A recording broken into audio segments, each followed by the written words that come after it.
सबको नमस्कार।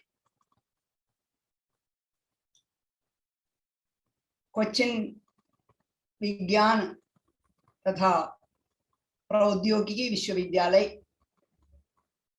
के हिंदी विभाग के प्रिय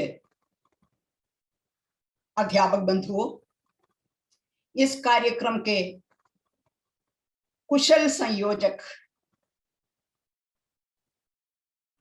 डॉक्टर प्रभाकरन हेब्बार इल्लत जी, इसमें भाग लेने वाले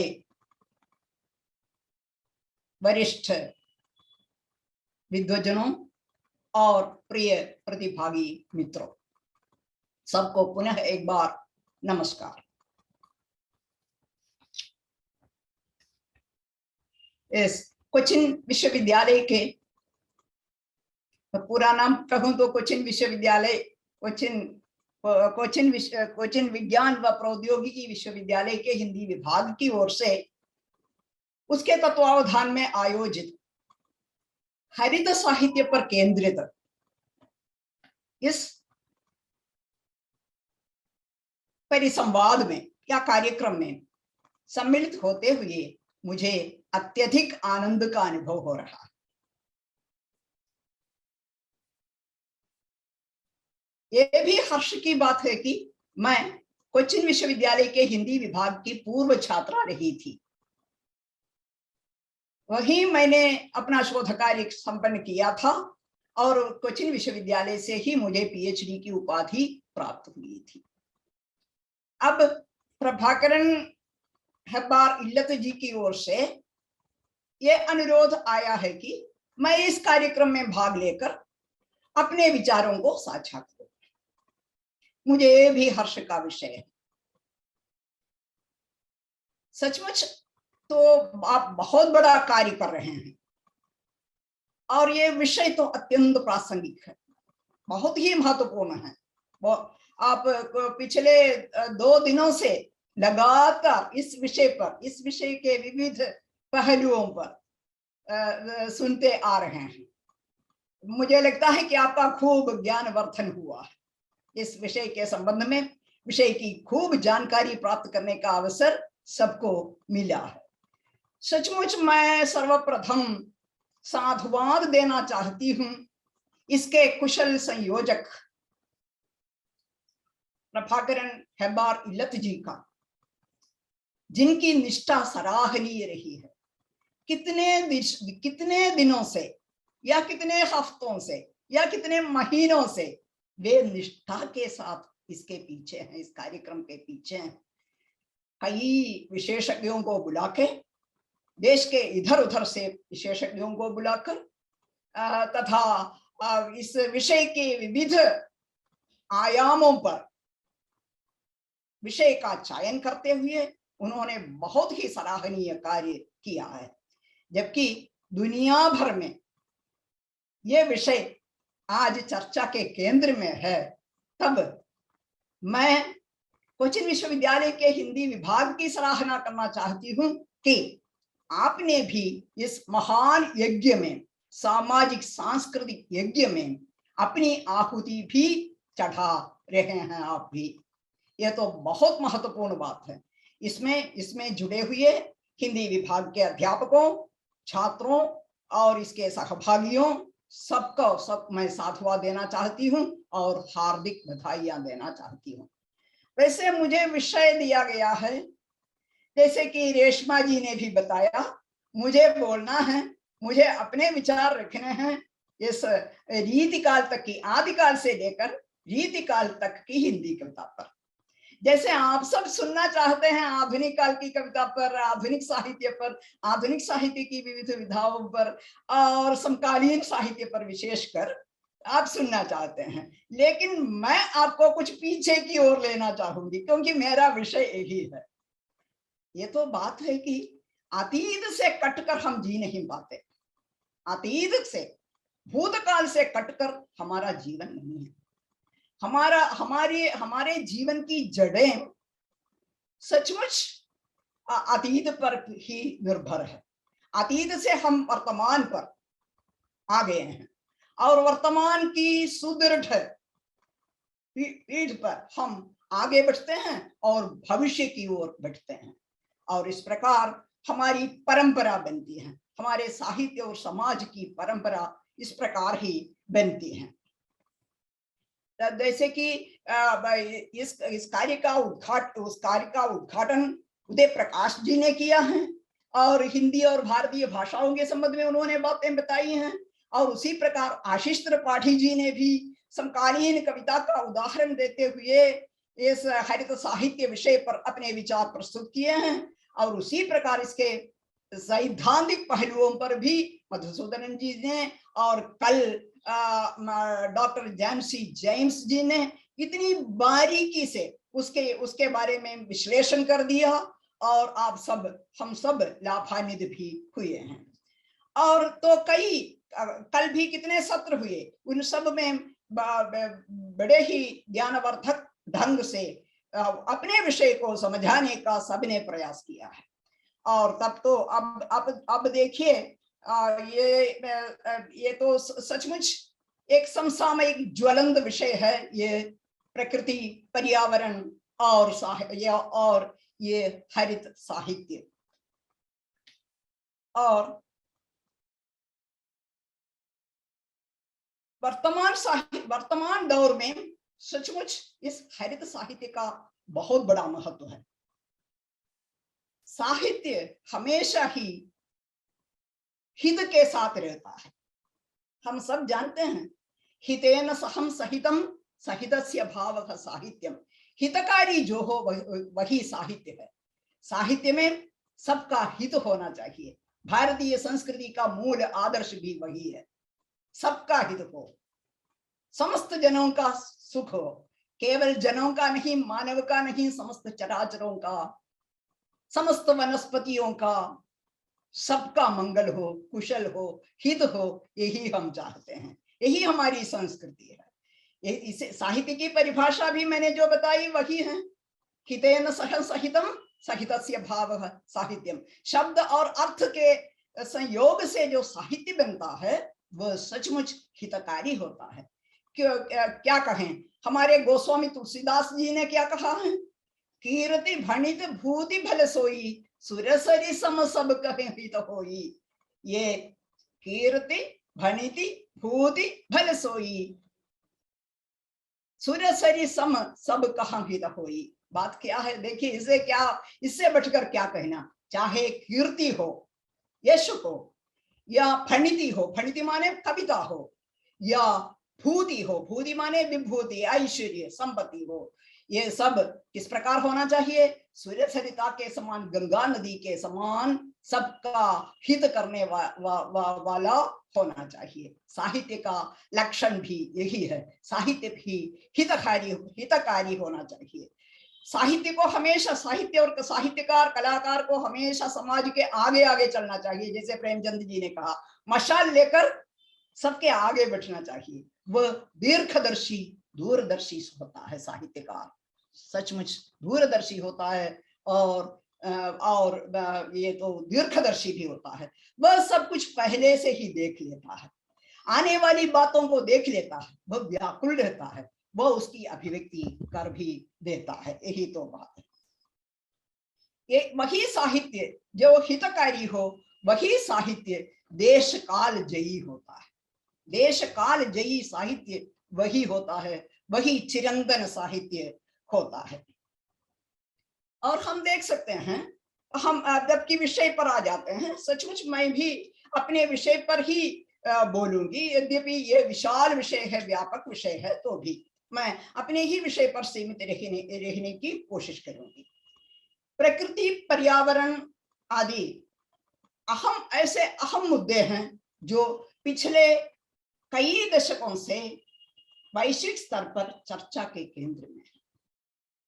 विश्व पटल पर ही इस सच्चाई को मान्यता मिली है कि अनादिकाल में जिस प्रकार प्रकृति के समंजस साहचर्य में मानव ने अपना जीवन व्यतीत किया था, उसी प्रकार वर्तमान दौर में भी अति भीषण प्राकृतिक खतरों से बचने के लिए मानव को प्रकृति के साहचर्य में जीने की नितांत आवश्यकता है। बिना प्रकृति के मानव का अस्तित्व है ही नहीं, बिना प्रकृति के मानव नहीं है। यही कारण है कि प्रकृति की ओर लौटने का आह्वान सब कहीं मुखर है। प्रकृति की ओर रिटर्न टू नेचर वह सब कहीं मुखर है। हमारा ये जीवन, हमारा ये शरीर ही पंचभूतों से बना हुआ है।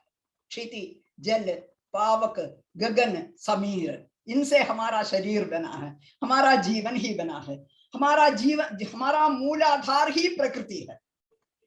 लेकिन आजकल क्या बात होती है, इस प्रकृति की चीजों को पैसे देकर हमें खरीदना पड़ रहा है। आप जरा सोच लीजिए, हमारी ही हवा है, वायु हमारी और जल हमारा, लेकिन हम क्या करते हैं, पीने के लिए बोतल पानी खरीद कर पीते हैं। इसके लिए हम विवश हैं आधुनिक दौर में मनुष्य।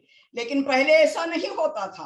पहले मनुष्य प्रकृति के साथ जीता था, प्रकृति के सुनहरे वातावरण में वो जीता था, प्रकृति की सुंदरता का आस्वादन करता था।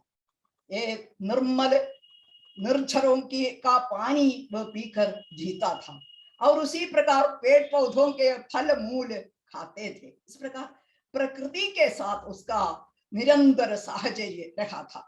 लेकिन बाद में आकर हम क्या हो गया, हम बाद में उसके बारे में सोचेंगे। देखिए, पहले की अवस्था यही थी, पहले की स्थिति यही थी। और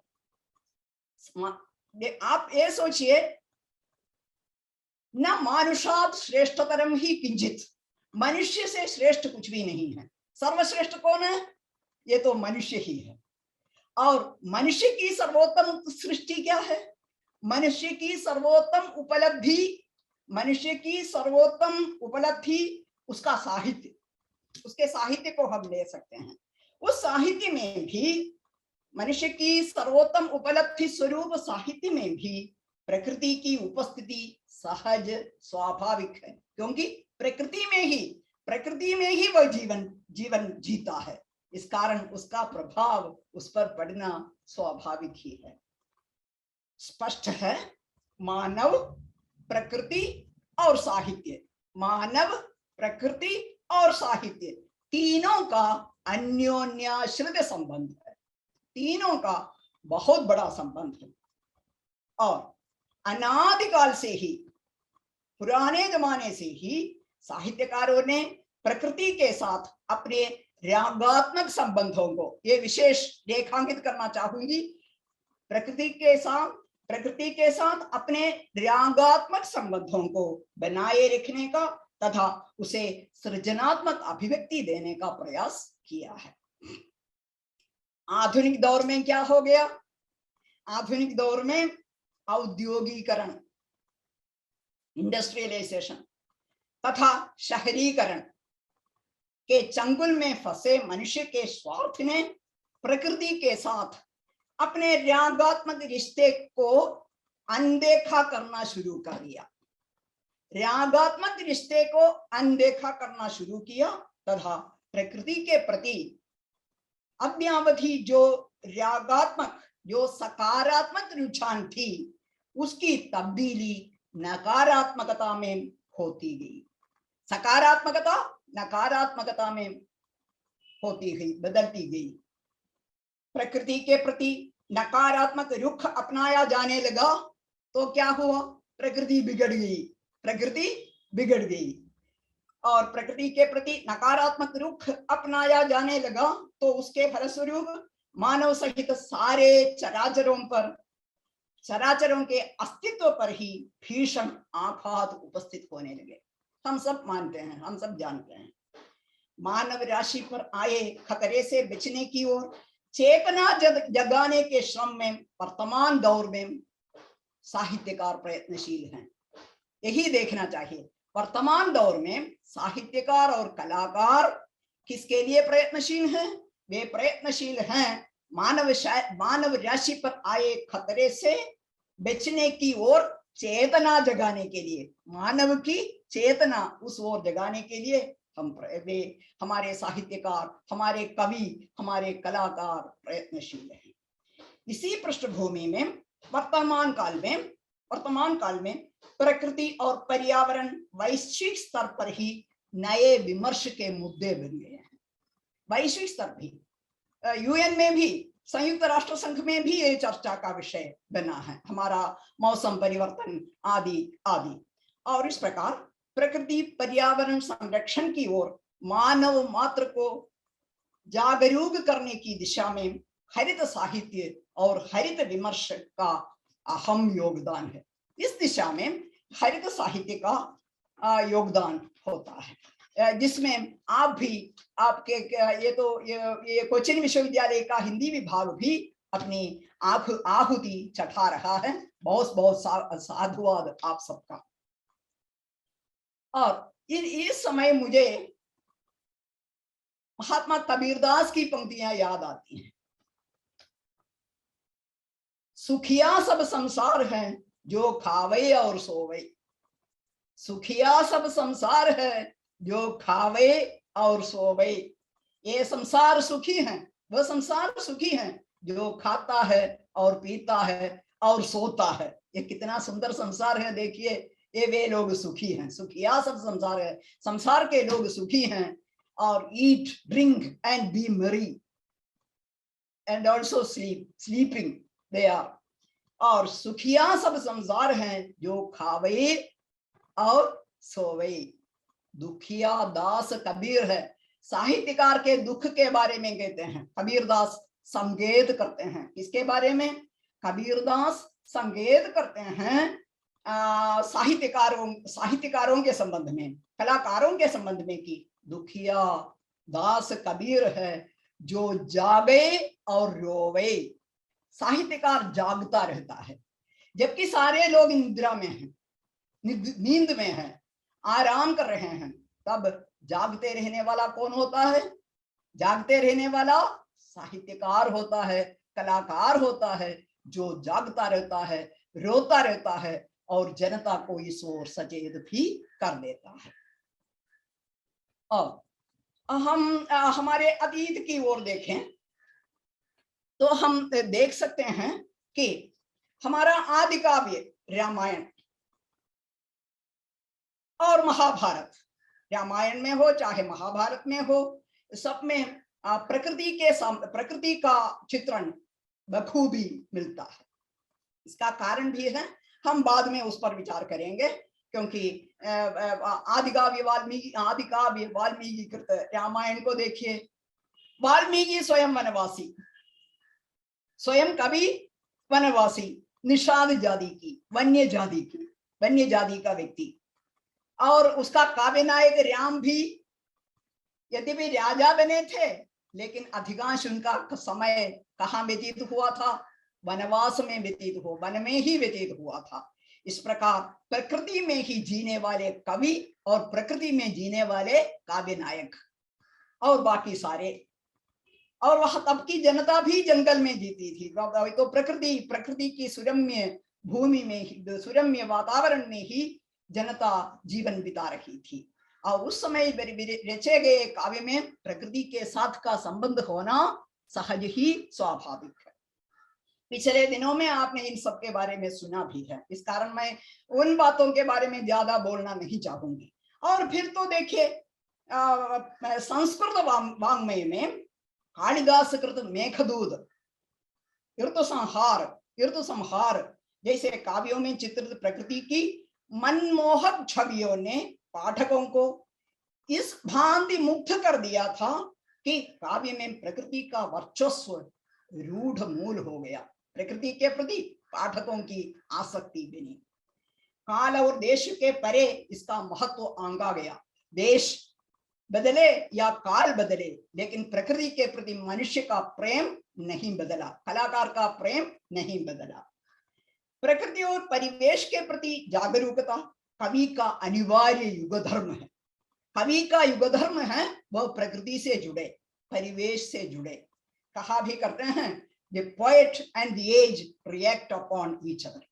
पोएट और द एज, युग और कवि का परस्पर ये तो प्रभाव पड़ता है। यही जागरूकता, प्रकृति और परिवेश के प्रति जागरूकता कवि का अनिवार्य युग धर्म है। यही जागरूकता प्रकृति निरीक्षण में उसका साथ देती है और काव्य में उसके उचित प्रतिनिधान के लिए प्रेरित भी करती है। काल और कवि की पारस्परिक क्रिया प्रतिक्रिया तो निर्विवाद है। परिवेश के अनुसार प्रत्येक काल के काव्य में प्रकृति के प्रतिनिधान में भेद का होना स्वाभाविक है। काल के अनुसार, क्योंकि काल के अनुसार ही कविता बनती है, काल के अनुसार ही साहित्य बनता है। हमारा सौंदर्य बोध बदल जाता है, हमारा परिस्थिति बोध बदल जाता है। उन बदलती परिस्थितियों में हमारी कविता भी बदलती जाती है। आदिकाल से लेकर वर्तमान काल तक की हिंदी कविता में विविध रूपों में हम प्रकृति को देख सकते हैं। विविध रूपों में हम प्रकृति को देख सकते हैं। आचार्य रामचंद्र शुक्ल जी ने ठीक ही कहा है कि कविता वह साधन है, कविता वो साधन है जिसके द्वारा शेष सृष्टि के साथ मनुष्य के रागात्मक संबंध की रक्षा और निर्वाह होता है। देखिए कितनी सुंदर परिभाषा है कविता और प्रकृति का। वे कहते हैं तो कविता वह साधन है जिसके द्वारा शेष सृष्टि के साथ मनुष्य के रागात्मक संबंध की रक्षा और निर्वाह होता है। यहाँ हम ज्यादा उस पुराने काल की ओर हम नहीं जाते, हमारा विषय रीतिकाल तक की हिंदी कविता है, जैसे कि रेशमा जी ने बताया उस विषय पर बोलना है, ठीक है। और आदिकाल से लेकर रीतिकाल तक विरचित हिंदी की लंबी काव्यधारा में, लंबी काव्यधारा रही है। आदिकाल से लेकर रीतिकाल तक की लंबी काव्यधारा में आलंबन रूप में, उद्दीपन रूप में, अलंकार रूप में, प्रतीकात्मक रूप में, मानव के राग विराग की पृष्ठभूमि के रूप में, उपदेशिका के रूप में और मानवीकरण आदि रूपों में प्रकृति का प्रतिनिधान परिलक्षित होता है। विविध रूपों में प्रकृति आदिकाल से लेकर रीतिकाल तक की कविता में समाहित है। हिंदी के आदिकालीन काव्य मुख्यतया तीन रूपों में है, तीन रूपों के हैं, आप सब जानते हैं। चरित काव्य, रासक काव्य तथा रासो काव्य। तीन प्रकार के काव्य आदिकालीन काव्य हैं, जिसमें अपभ्रंश काव्य भी जुड़ जाते हैं। वैसे इनमें प्रकृति का प्रतिनिधान, रिप्रेजेंटेशन विविध रूपों में हुआ है। चरित काव्यों और रासक काव्यों में वस्तु वर्णन के अंतर्गत प्रकृति का वर्णन होता है। आप सब जानते हैं हमारे महाकाव्य या प्रबंध काव्य के लक्षणों में प्रकृति वर्णन एक अनिवार्य है, प्रकृति वर्णन की अनिवार्यता है। प्रकृति का वर्णन होना ही चाहिए। महाकाव्य का एक लक्षण, अनिवार्य लक्षण वही है, प्रकृति चित्रण महाकाव्यों में होना चाहिए। संस्कृत वाङ्मय में हमने यही देखा है और हिंदी में भी हम यही बात देख सकते हैं आदिकाल में। और हमारे उसके अनुसार हमारे महाकाव्यों में सूर्य, चंद्रमा, प्रातः काल, दिन, रात, आखेड़, पर्वत, ऋतु, वन, पेड़ पौधे सबका विवरण होता है, सबका। यह अनिवार्य भी है हमारे महाकाव्यों में। हिंदी में आप देखिए एक चरित काव्य है जिसका नाम आपने अवश्य सुना होगा, पौमचरिवु। पौमचरिवु स्वयंभूकृत है, ये तो स्वयंभूकृत पौमचरिवु। चरिवु, ये चरिवु माने चरित है, पौम का चरित है। पौम कौन है? पौम और कोई नहीं है, श्री राम ही है। श्री राम का चरित ही उसमें वर्णित है। इस काव्य में हम देख सकते हैं सूर्योदय वर्णन, सूर्यास्त वर्णन, जल विहार, वन वर्णन, ऋतु वर्णन, सब कुछ मिलता है। और लेकिन हम देख सकते हैं संस्कृत वाङ्मय के परंपरा के अनुसार ही इस काव्य में प्रकृति का वर्णन हुआ है। परंपरा के अनुसार ही प्रकृति का वर्णन इस पौमचरिवु में हुआ है। राम काव्य है, इसमें प्रकृति का सुंदर वर्णन मिलता है। और एक काव्य आता है जो आपके लिए चिर परिचित काव्य है, अपभ्रंश का काव्य है। ये काव्य है रासक काव्य, संदेश रासक। आप सबने सुना होगा संदेश रासक।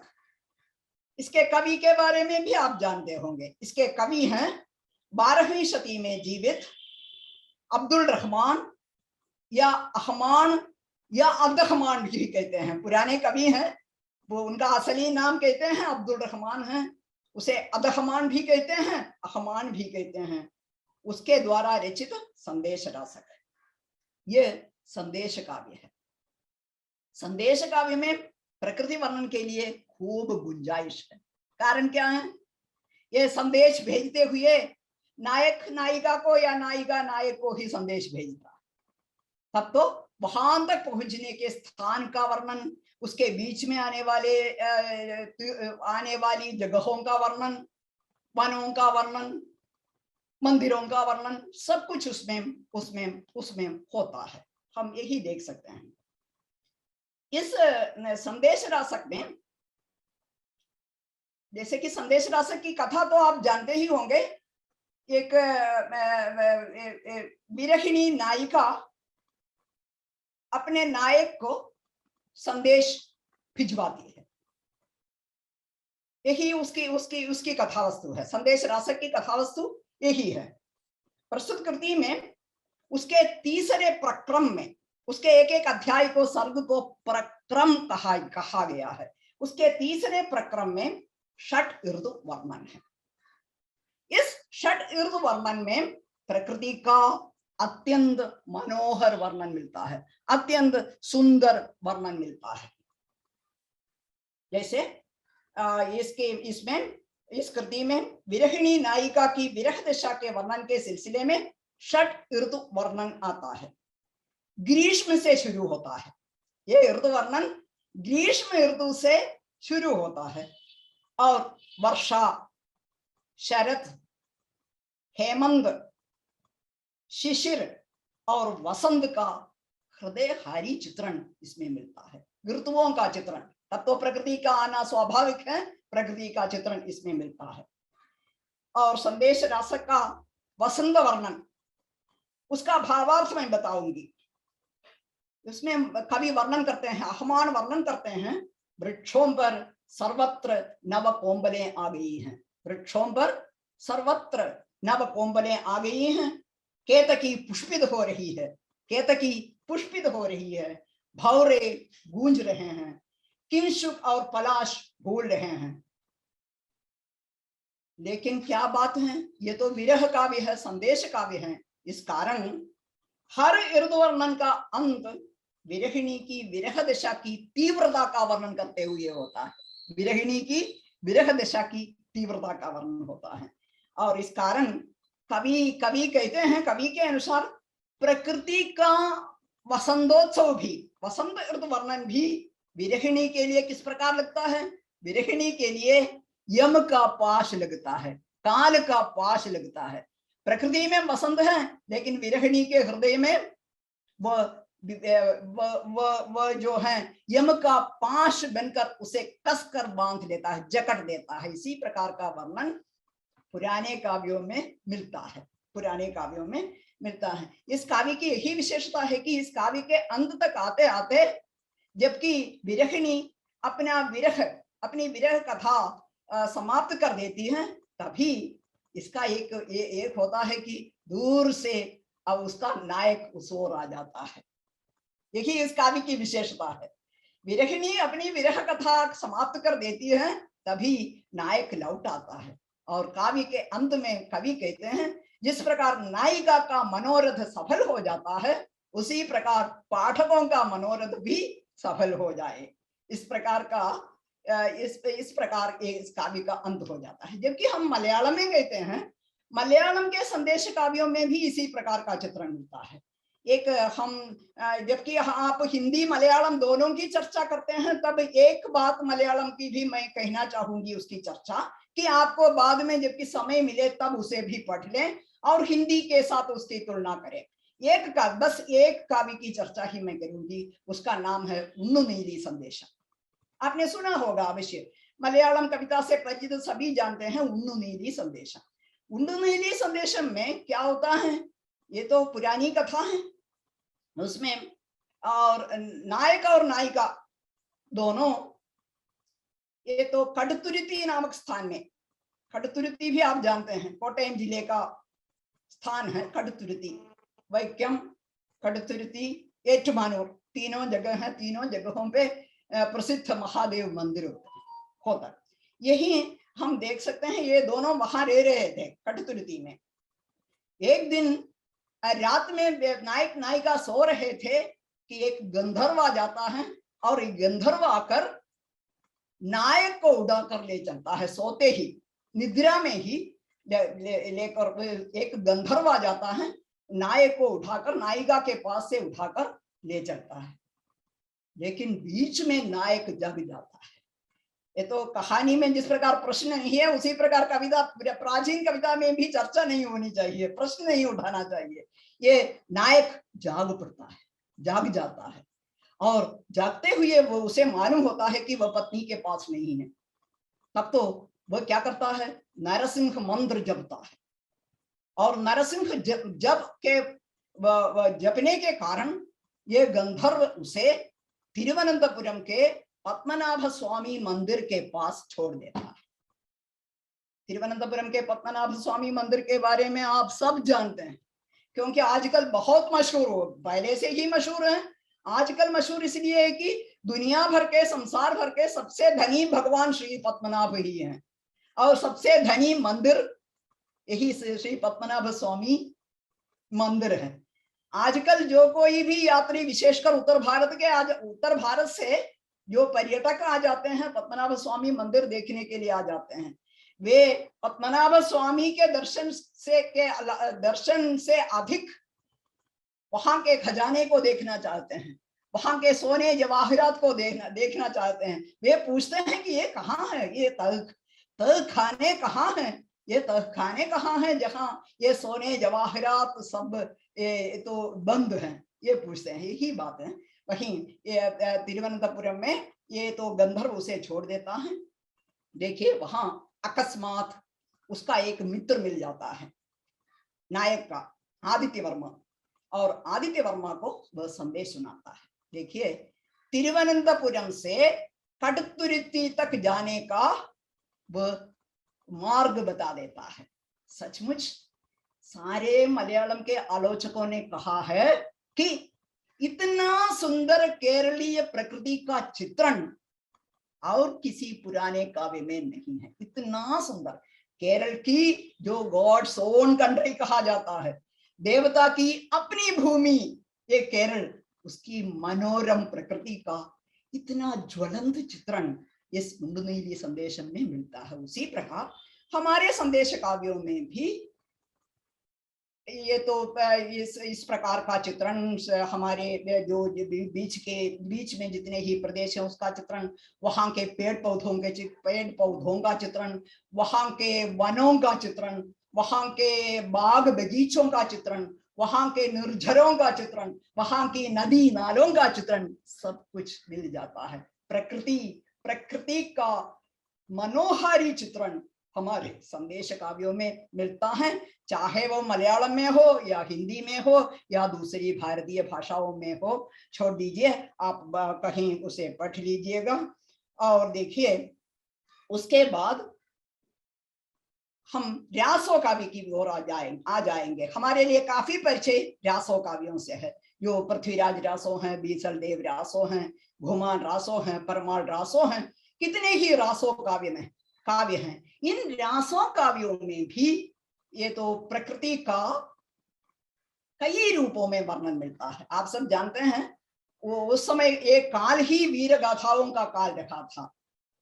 वीर गाथाएं प्रस्तुत करना ही इस काल के दरबारी कवियों का काम होता था, और रासो काव्य निर्माताओं ने यही कार्य किया है। वीरता का वर्णन करना, बीच बीच में श्रृंगार का वर्णन करना ही उनका कार्य होता था। श्रृंगार और वीर, इस प्रकार इनका वर्णन, उसके बीच में कहीं कहीं परंपरा का पालन करने के लिए, क्योंकि महाकाव्यों में क्या होना चाहिए, महाकाव्यों में ये प्रकृति का चित्रण होना चाहिए। इस कारण उन्होंने प्रकृति का भी चित्रण किया है।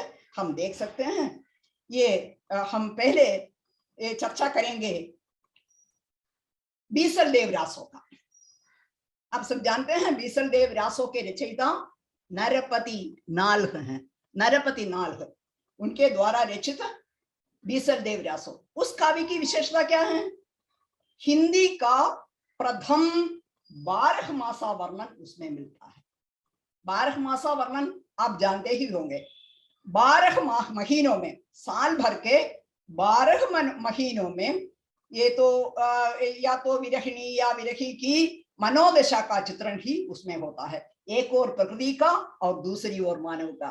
जैसे पिछले दिनों कहा कि प्रकृति और मानव का नितांत साहचर्य होता है।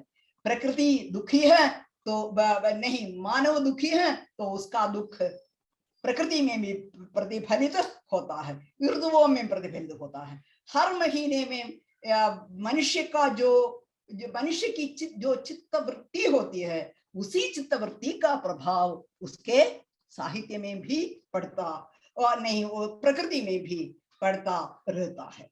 और 12 मासा वर्णन, 12 महीनों का वर्णन, 12 महीनों में प्रकृति और मानव की मनोगति का वर्णन मिलता है। और उसमें बीसल देव रासों में आप देख सकते हैं कि उसके तीसरे खंड में, बीसल देव रासों के तीसरे खंड में, जैसे कि मैंने कहा हिंदी का पहला 12 मासा वर्णन नरपति नाल्ह कृत बीसल देव रासों में मिलता है। और तीसरे खंड में वर्णित राजमती विरह वर्णन, उसकी नायिका राजमती है। राजमती विरह वर्णन में राजमती पूछ बैठती है। राजमती कवि पूछते हैं, बनगंड काली कोयली यदि बसतति अंबा नाई चंबाकी डाल भाषति दाश विशो जोरणी। उसका मतलब यही है कि यदि मैं वनखंड की काली कोयल होती, राजमती कहती है, रानी कहती है, यदि मैं वनखंड की काली कोयल होती तो उन्मुक्त होकर चंबा की डाल पर बैठती और अंगूर और बिजौरी खाती। देखिए प्रकृति से कितना तादात्म्य वह कर लेती है। मानव और प्रकृति का तादात्म्य यही है, उसके संबंध जोड़ती हैं। और सबके लिए परिचित एक काव्य है पृथ्वीराज रासो, चंद बरदाई कृत पृथ्वीराज रासो। इसमें आप सब जानते हैं यह बृहत्काय काव्य है, बहुत बड़ा काव्य है। इसमें परंपरागत षट ऋतु वर्णन मिलता है, क्योंकि मैंने पहले ही कहा प्रबंध काव्य में षट ऋतु वर्णन अनिवार्य है, प्रकृति वर्णन अनिवार्य है। और उसके अंतर्गत प्रकृति के कोमल और रौद्र रूपों का वर्णन मिलता है। प्रकृति के 2 रूप होते हैं। आज हम रौद्र रूप को ज्यादा देखते हैं। आजकल वर्तमान दौर में हम प्रकृति का रौद्र रूप ही ज्यादा देखते हैं। और उसमें दोनों रूपों का अंकन वे कवि भी करते हैं, चंद बरदाई भी करते हैं। इसका परिवेश ही है, प्रसंग ही है। वे राजा पृथ्वीराज कनौज की ओर प्रस्थान करते हैं। कनौज प्रस्थान के पूर्व राजा पृथ्वीराज अपनी 6 रानियों से मिलते हैं। रानियों की कोई कमी नहीं है राजाओं के लिए, तो इसमें उनकी कोई कंजूसी नहीं है। तो कनौज प्रस्थान के पूर्व वे अपनी 6 रानियों से मिलते हैं। संयोगवश एक रानी के पास वे गए तो एक ऋतु थी। इस कारण इस प्रसंग में क्या होता है, ये कवि की मौलिक उद्भावना है। एक रानी के पास गया, वहां एक ऋतु का वर्णन होता है। और दूसरी रानी के पास विदा के लिए गया, विदाई लेने गया, तो दूसरी ऋतु आ जाती है। इस प्रकार 6 रानियों के पास जाने का और इन 6 अवसर पर ये तो प्रकृति का वर्णन करने का अवसर मिल जाता है। और इसमें विरह वर्णन और प्रकृति वर्णन, एक और विरह और दूसरी ओर प्रकृति का वर्णन, इसका खुला मिला रूप मिल जाता है। प्रकृति के कोमल रूप का भी वर्णन मिलता है, प्रकृति के रौद्र रूप का भी वर्णन मिलता है। एक रौद्र रूप का वर्णन देखिए, खुमड़ी घोर घन गरजी। खुमड़ी घोर, देखिए शब्द, उसका शब्द चयन देखिए, शब्द संरचना देखिए। खुमड़ी घोर घन गरजी, करत आडंबर अंबर, पूरत जबर कर खसत, खरतर थकित दिगंबर। इस प्रकार का वर्णन, रौद्र रूप का भी वर्णन वे करते हैं। और उसी प्रकार मैं ज्यादा उनमें उसमें नहीं रहूंगी, हमें आगे की ओर चलना है। संयोगिता, पद्मावती जैसी अपनी काव्य नायिकाओं के नख शिख वर्णन के प्रसंगों में बहुत प्रसिद्ध है ये नख शिख वर्णन। उन प्रसंगों में कवि ने प्रकृति के उपादानों का प्रचुर मात्रा में प्रयोग किया है। जैसे कविगणों ने नायिका के अंग प्रत्यंग वर्णन में, नख से लेकर शिख तक के वर्णन में प्रकृति के उपादानों का प्रचुर मात्रा में प्रयोग किया है। यह हम सब देख सकते हैं। हर एक अंग के लिए, हर एक अंग के लिए उचित प्रकृति से उपमान चुन लेते हैं और उसका वर्णन करते हैं। ये हम ये तो आप देख सकते हैं, पद्मावती समय में बहुत प्रसिद्ध, आप सब जानते हैं। पद्मावती समय में चित्रित पद्मावती का रूप वर्णन, पद्मावती के रूप सौंदर्य का वर्णन आप देखिए। मनहु कला सिभान कला 1600 बन्नी, बाल बेस ससिता समीप अमृत रस पिन्नय। मनहु कला सिभान कला 1600 बन्नी, बाल बेस ससिता समीप अमृत रस पिन्नय। विगसी कमल श्रृग भ्रमर बैन घंजन मृग लुट्टिय, हरिकीर अरिबिंब मोती नख शिख असी लुट्टिय, असी खुट्टिय। इस प्रकार का वर्णन, ये तो मतलब ये तो पुराना वर्णन है। आपको अभी अब तो हंसी आ जाएगी। और देखिए कवि वर्णन करते हैं, पद्मावती पत्मिनी नायिका है, पत्मिनी नारी है पद्मावती के नखशिख वर्णन करते हुए कहते हैं, और पत्मिनी 16 कलाओं वाले चंद्रमा के समान शोभायुक्त है। मनहु कला ससिभान कला 1600 बन्नी, बाल बेस ससिता समीप अमृत रस पिन्ने। अमृत रस पीने के लिए चंद्रमा उसके पास ही जाकर बैठ गया था। चंद्रमा ने भी सौंदर्य उससे ही प्राप्त कर लिया था, यही उसका मतलब है। अतिरंजनापूर्ण वर्णन है, आप सब जानते हैं पुराने काव्यों में इस प्रकार का अतिरंजनापूर्ण वर्णन मिल जाता है। देखिए इसमें भी हम देख सकते हैं। और आगे चलकर कमल के साथ और उसके सुंदर नयनों का वर्णन खंजन पक्षियों के साथ, और उसी प्रकार ये नाक का वर्णन तोते के साथ, और दांतों का वर्णन प्रकृति से उपमानों को चुनकर वे सबका वर्णन करते हैं। और फिर उसके बाद वे भी करते हैं इस नायिका पद्मावती की मौज मस्ती को देखकर ये गेज हाथी जाकर छिप जाता है। अपनी मौज मस्ती के साथ झूम झूम कर चलने के लिए प्रसिद्ध है हाथी प्रसिद्ध है, गेज प्रसिद्ध है, हस्ती प्रसिद्ध है। वो भी इसकी मौज को देखकर, इसकी मस्ती को देखकर, पद्मावती की मस्ती को देखकर लाज के मारे जाकर छिप जाता है, लाज के कारण, लज्जा के कारण। और उसी प्रकार उसकी सुंदर गति को देखकर हंस जाकर छिप जाता है। हंस की गति, जिसे मलयालम में अन्ननडा कहते हैं, सुंदर गति, ये तो सुंदर चाल, उसकी गति, इसकी गति को देखकर हंस को लाज आ जाते हैं, हंस भी जाकर छिप जाता है इसकी गति को देखकर। उसी प्रकार उसकी क्षीण कटी को देखकर, ये नारी का सौंदर्य लक्षण उसकी क्षीण कटी है, उसकी कमजोर कटी है, और उसे देखकर सिंह दूर जाकर, अपनी कटी के लिए प्रसिद्ध है सिंह, शेर, वो भी जाकर छिप जाता है।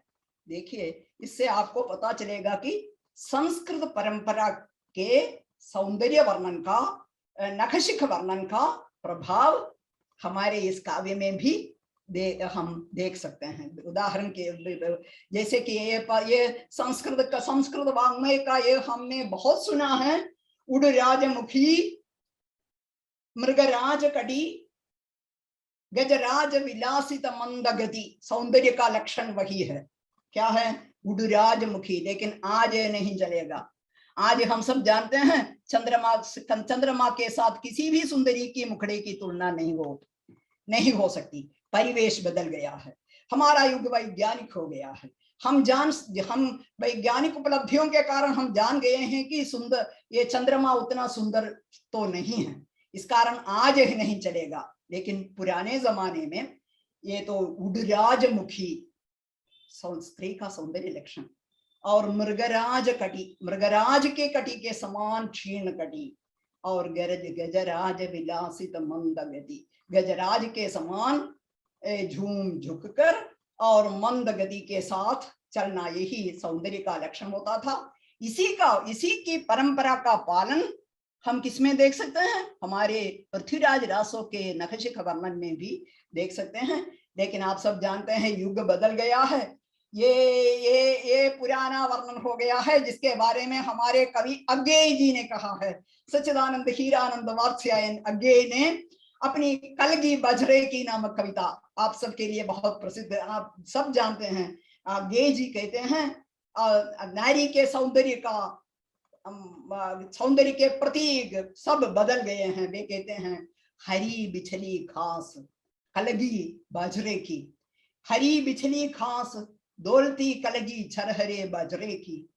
अगर मैं तुमको ललाती सांझ के नभ की अकेली तारिका अब नहीं कहता, अगर मैं तुमको ललाती सांझ के नभ की अकेली तारिका अब नहीं कहता, या शरद के भोर की निहार नहाई हुई, या निहार नहाई हुई टटकी कली चंबे की वगैरह तो नहीं कारण की मेरा हृदय उथला या कि सूना है, मेरा हृदय उथला या कि सूना है, या कि मेरा प्यार महिला है, मेरा प्यार महिला है। बल्कि केवल यही, ये उपमान मैले हो गए हैं, उस पर जोर दीजिए, ये उपमान मैले हो गए हैं। उड़राज मुखी, मृगराज कटी आदि उपमान पुराने हो गए हैं, ये उपमान मैले हो गए हैं। देवता इन प्रतीकों के कर गए हैं वे कुछ कर गए हैं। कभी वासन अधिक खिसने से उसका मुलमा छूट जाता है। कहने का मतलब है कि ये पुराने उपमानों की जगह आजकल नए नए उपमान, नए नए प्रतीक, नए नए बिंब आ गए हैं। लेकिन हमारे पुराने काव्य में संस्कृत वाङ्मय का परंपरा भुक्त वर्णन ही मिलता है, यही मेरे कहने का मतलब है। और अब ज्यादा उस पर विचार नहीं करेंगे, क्योंकि हमें रीतिकाल तक आना है। और आप तो संधिकाल के कवि के रूप में, और जैसे कि आदिकाल और भक्तिकाल के बीच की कड़ी के रूप में हम विद्यापति को पाते हैं। विद्यापति मैथिल कोकिल, अभिनव जयदेव आदि नामों से अभिहित विद्यापति, कवि विद्यापति प्रकृति के चित्रण में भी वे भी कुछ पीछे नहीं है। उन्होंने भी, उनकी पदावली, विद्यापति पदावली प्रकृति के अत्यंत मनोज्ञ चित्रों से भरी पड़ी है।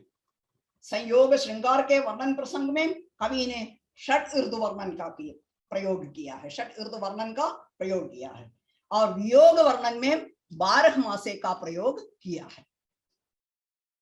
और जैसे कि बहुत प्रसिद्ध पंक्ति हैं, ये तो जैसे कि कृष्ण का वर्णन ही उन्होंने ज्यादा किया है, तो कृष्ण भी वन के प्यारे हैं, जंगलों के प्यारे हैं, बाग बगीचों के प्यारे हैं, कुंज विहारी हैं, कुंजों में विहार करने वाले, कालिंदी नदी में विहार करने वाले, कालिंदी के कुंजों में विहार करने वाले। बहुत प्रसिद्ध उनका विद्यापति की पदावली है। नंदक नंदन कदम्बक तरु तरे, धीरे धीरे मुरली बजाओ, समय संकेत निकेतन बैसल, बेरी बेरी बोनी पठाओ। देखिए कृष्ण का वर्णन करते हैं, प्रकृति की रमणीय, जैसे कि प्रेम के लिए उचित परिवेश है, प्रकृति सुंदर स्थली में ये कृष्ण कदम्ब वृक्ष के तले बैठकर क्या करता है?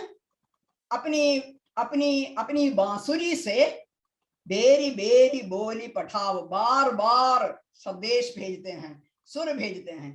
आप सब जानते हैं उस समय मोबाइल फोन की सुविधा तो नहीं थी, मोबाइल नहीं थी। आप तो अब किसके लिए मैसेज भेजना है, आप मैसेज भेज सकते हैं, लेकिन कृष्ण के जमाने में वो नहीं था। लेकिन ये कृष्ण ऐसे ऐसे व्यक्ति हैं जो सभी कलाओं में निपुण हैं। इस कारण वह क्या करता है, विभिन्न स्वरों में राधिका के लिए संदेश, राधा के लिए अलग संदेश और हर एक गोपिका के लिए अलग अलग संदेश भेजते हैं। नंदक नंदन कदम्बक तरु तरे, धीरे धीरे मुरली बजाओ, समय संकेत निकेतन बैसल, बेरी बेरी बोली पठाओ। और को इस प्रकार का सुंदर वर्णन बिहारी ने ही, इसका सुंदर वर्णन विद्यापति ने किया है। और उसी प्रकार उनका वसंत वर्णन बहुत ही सुंदर है। विद्यापति का वसंत वर्णन प्रकृति के साथ विद्यापति के रिश्ते को आप देख लीजिए। आप देख सकते हैं, नव वृंदावन, कृष्ण की भूमि वृंदावन, नव वृंदावन नव वृंदावन, नव नव तरुगन, नव नव विकसित भूल। कवि वर्णन करते हैं, देखिए, नव वृंदावन, नव नव नव नव तरु, नव नव तरुगन, नव नव विकसित भूल, नवल वसंत नवल मलयानिल, नवल वसंत नवल मनयानिल, मलयानिल मातल नव अलिकूल, कालिंदी कालिंदी पुलिन कुंज वन शोभन, कालिंदी पुलिन कुंज वन शोभन, नव नव नव नव प्रेम विभोर, नवल रसाल मुकुल मधुमातल, नव कोकिल कुलकाव, कोकिलों का पूजन। और वसंत काल में भौरों का, कोकिलों का पूजन, सबका वर्णन विद्यापति करते हैं। और उसी प्रकार विद्यापति के बारे में ही कहना है तो उनका प्रकृति वर्णन बहुत है। और श्रृंगार, वे सचमुच श्रृंगारी कवि रहे हैं। इस श्रृंगारी कवि ने अपनी नायिका के अंग प्रत्यंग वर्णन में श्रृंगार का उद्दीपन करने वाले, श्रृंगार रस का उद्दीपन करने वाले तो प्रकृति के उपादानों को चुन चुन कर उनका प्रयोग किया है। उन सारी बातों पर हम नहीं जाएंगे, क्योंकि आगे भी हमें तो आगे की ओर हमें जाना है। लेकिन एक दो उदाहरण मैं बताऊंगी। कनक कदली पर सिंह समारल, ये सब आपने अवश्य पढ़ा होगा। कनक कदली पर सिंह समारल, ताप पर मेरु समाने, मेरे ऊपर दो कमल फुलाइल, नाल बिना रुचि पाई। इस प्रकार का वर्णन वे करते हैं। उसी प्रकार एक ही शब्द का जितने ही अर्थ हो सकते हैं, उन सब का वर्णन करते हुए वे अपनी नायिका के अंग प्रत्यंग का वर्णन करते हैं। उदाहरण, सारंग नयन, सारंग पुनि सारंग, सारंग तसु समुधाने, सारंग ऊपर उगल दस सारंग, केली करथ मधुपाने। एक एक जगह पर सारंग का भिन्न भिन्न अर्थों में विद्यापति ने प्रयोग किया है। छोड़ दीजिए, आगे हम हमारे आदिकाल और विद्यापति के बाद हम भक्तिकालीन हिंदी की काव्य परंपरा को देखेंगे। भक्तिकाल हिंदी का प्रौढ़ोज्वल काल रहा है। मोटे तौर पर दो भागों में विभाजित, निर्गुण भक्ति शाखा और सगुण भक्ति शाखा। इससे भूमिका की जरूरत नहीं है, फिर भी मैं अपनी प्रतिभागियों के लिए कह रही हूं। और ये निर्गुण भक्ति शाखा पुनः दो भागों में विभक्त है। वह है संत काव्य या निर्गुण शाखा। उसमें संत काव्य शाखा या ज्ञानाश्रयी शाखा कहते हैं उसे, ज्ञान मार्गी या ज्ञानाश्रयी शाखा, और प्रेमाश्रयी शाखा या सूफी काव्य कहते हैं। और उसी प्रकार सगुण भक्ति धारा भी दो भागों में विभक्त है। यह है कृष्ण भक्ति शाखा और राम भक्ति शाखा। इन दोनों शाखाओं में, सब निर्गुण भक्ति शाखा में और सगुण भक्ति शाखा में, कवियों ने प्रकृति का विभिन्न रूपों में प्रयोग किया है। अब तक की कविता के समान नहीं है। इन कवियों ने ज्यादा अपने अद्वैत दर्शन, अपने दर्शन को दिखाने के लिए ही इन प्रकृति के प्रतीकों का प्रयोग किया है। यही गौर करने की बात यही है।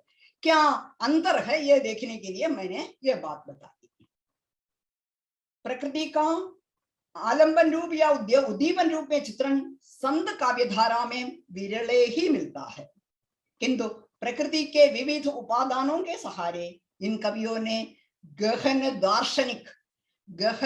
दार्शनिक एवं रहस्यात्मक तत्वों को उजागर करने का प्रयास किया है। उनमें कबीरदास, निर्गुण संत कवियों में कबीरदास, रैदास, दादू दयाल, गुरु नानक, गुरु जम्भेश्वर जैसे संतों ने कभी प्रतीक रूप में, कभी अलंकार रूप में, कभी उपदेशार्थ प्रकृति के पदार्थों का चयन करके प्रकृति के साथ अपने लगाव का परिचय दिया है इन कवियों ने प्रकृति के साथ। मैं ज्यादा उदाहरण तो प्रस्तुत करूंगी नहीं। देखिए, कबीर की प्रसिद्ध उक्ति है, तेरा साई तुझ में ज्यों पुखपन में बास, कस्तूरी का मृग ज्यों फिर ढूंढे घास। देखिए, इससे सरल ढंग से जीवात्मा ये तो अद्वैत तत्व को कैसे समझा सकते हैं। कबीरदास ने समझा दिया है। कैसे? तेरा साई तुझ में, तेरा ईश्वर तुझ में ही है, ज्यों पुखपन में बास, पुष्प में सुगंध के समान, कस्तूरी का मृग ज्यों फिर ढूंढे घास। इसमें अद्वैत तत्व को समझा देते हैं। देखिए, आदिकाल से भिन्न तरीके से भक्ति काल में प्रकृति का प्रतिनिधान हुआ है, प्रकृति का रिप्रेजेंटेशन हुआ है।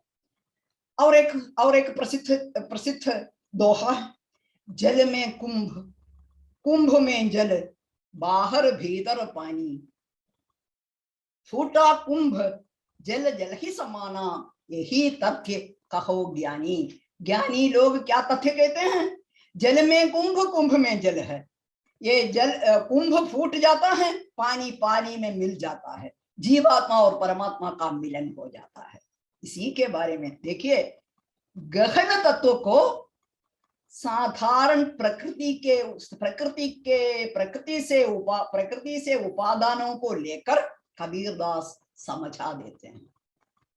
बड़े गहन तत्वों को, दार्शनिक तत्वों को समझा देते हैं। उपदेशों के लिए भी वे प्रकृति का प्रयोग करते हैं। बड़ा हुआ तो क्या हुआ, जैसे पेड़ खजूर, पंथी को छाया नहीं, छाया लगे ये तो अति दूर। इस प्रकार की कविताएं। बड़ा होने से कोई प्रयोजन नहीं है, जो लोगों का प्रयोजन होना चाहिए, लोगों को उसका प्रयोजन होना चाहिए।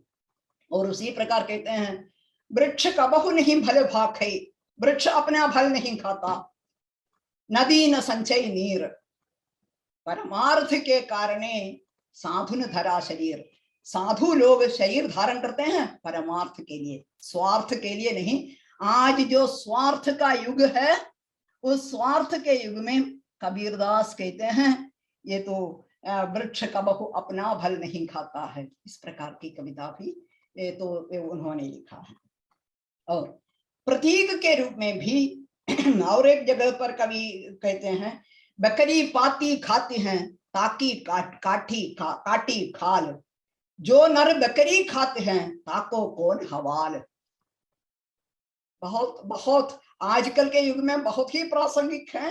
बकरी पाती खाती है, बकरी छोटी बकरी ये पत्ते, पेड़ों के पत्ते खाते हैं। इस कारण उसको क्या भोगना पड़ता है? लोग जाके मांस के लिए उसके खाल को काट लेते हैं।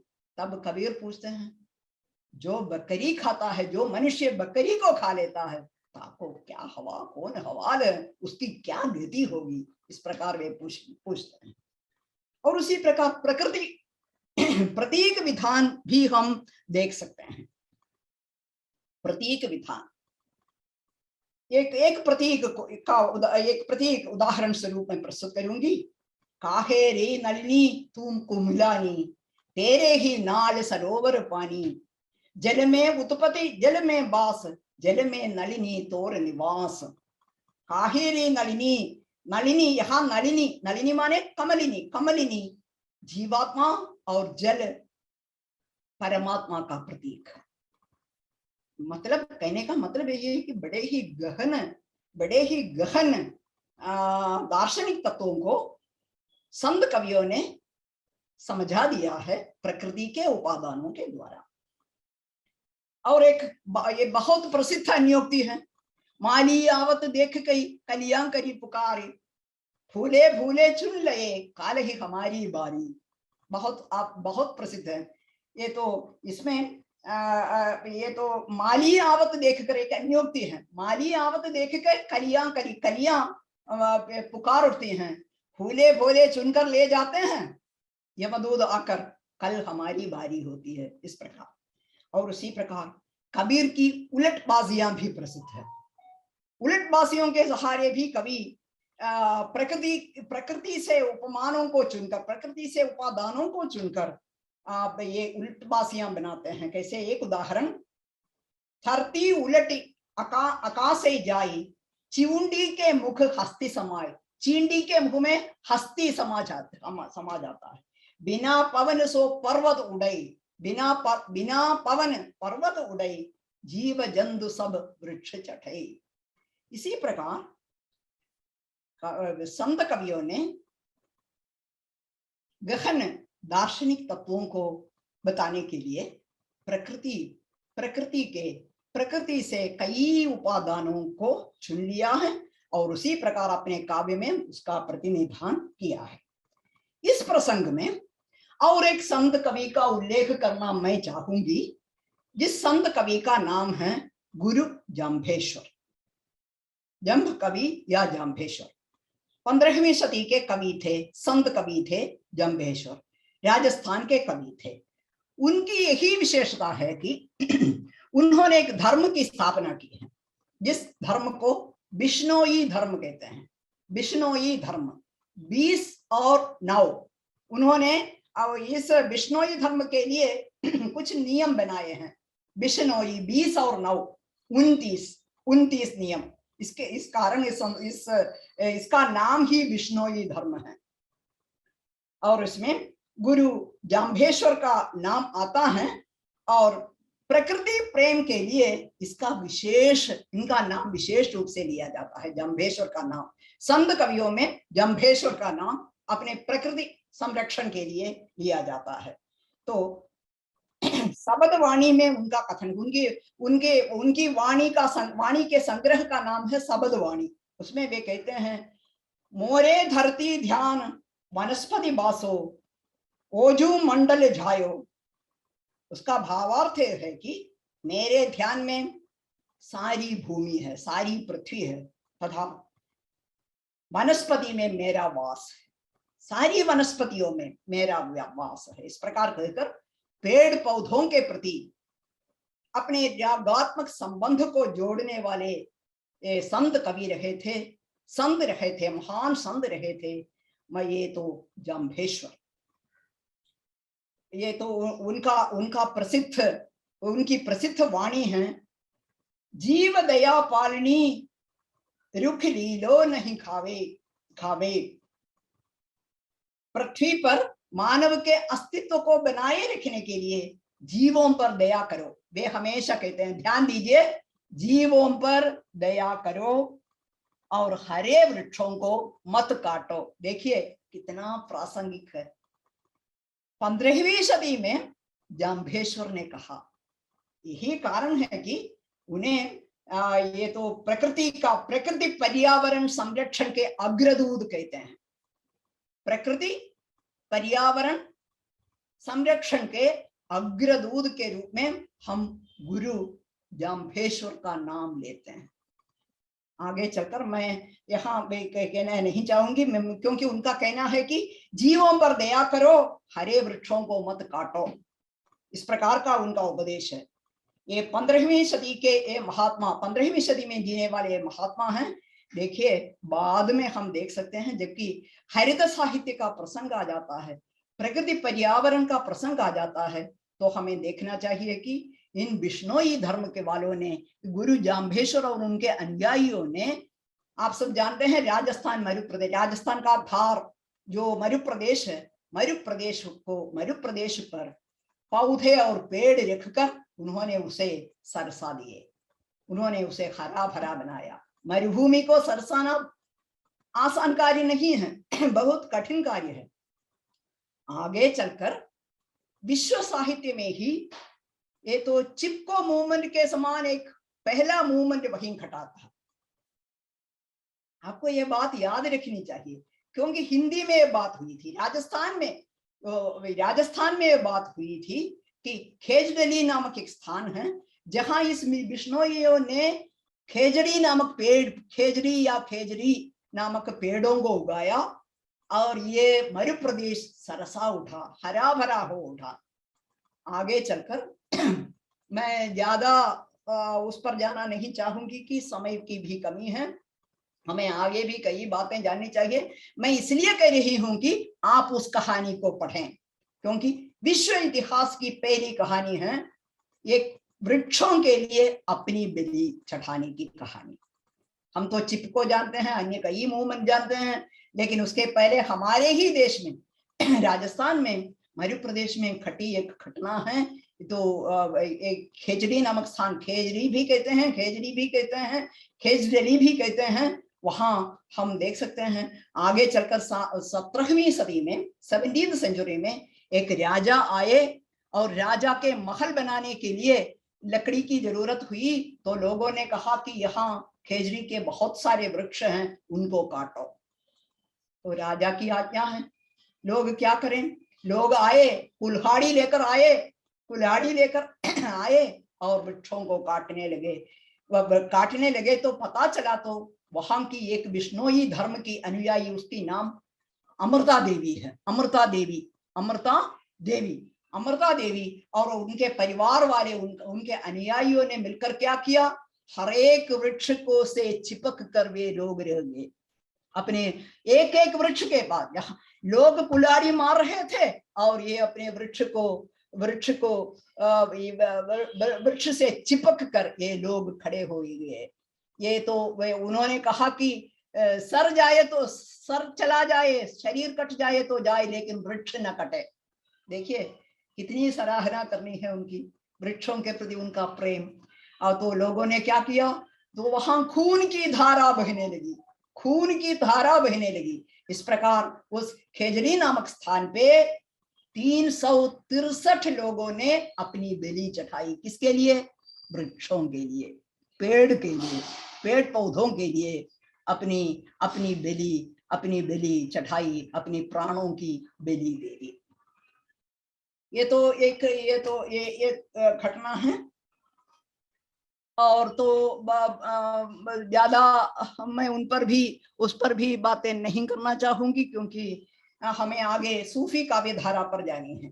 ये छंद काव्य धारा में ये सारे कवि आ जाते हैं, और आगे सूफी काव्य धारा का प्रकृति चित्रण आप सब जानते हैं।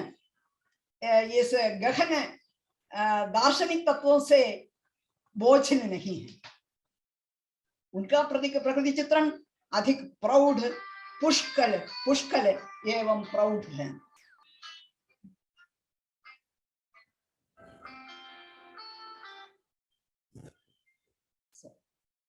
क्षमा कीजिए।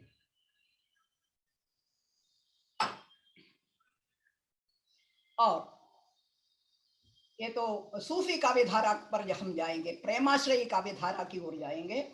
मलिक मोहम्मद जायसी कृत पद्मावत आप सब जानते हैं।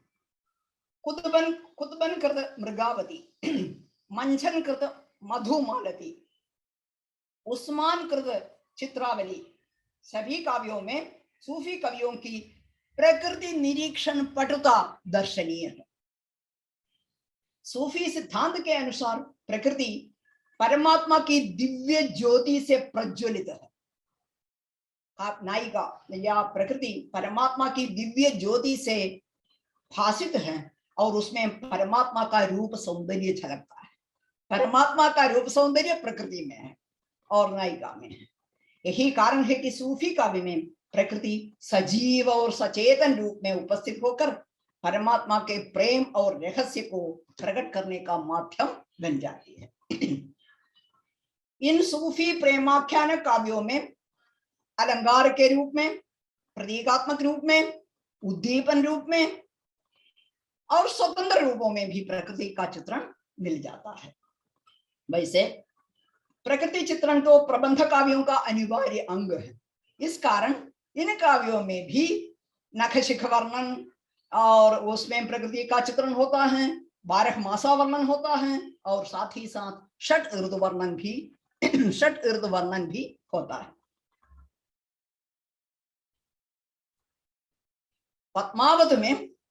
पद्मावत काव्य में आरंभ से लेकर हम प्रकृति वर्णन को देख सकते हैं। बहुत सुंदर प्रकृति वर्णन उसमें मिल जाता है। जैसे सिंहल द्वीप का वर्णन मिलता है प्रारंभ में। सिंहल द्वीप का वर्णन करते हुए कवि वहां के वनों, उपवनों, बागों, बगीचों, फलों, फूलों सबका वर्णन करते हैं। उसमें सिंहल द्वीप की अमराई का वर्णन करते हैं। तरिवर सबई मलगिरिराई, भाई जहां दे रैन होई आई, मले समीर सुहावन चाहा, जेठ जाड़ लगे यहाँ महा। उसी प्रकार का वर्णन कवि करते हैं। और उसी प्रकार सिंहल द्वीप की फुलवारी का वर्णन भी कवि फूलों की लंबी नामावली गिनकर करते हैं।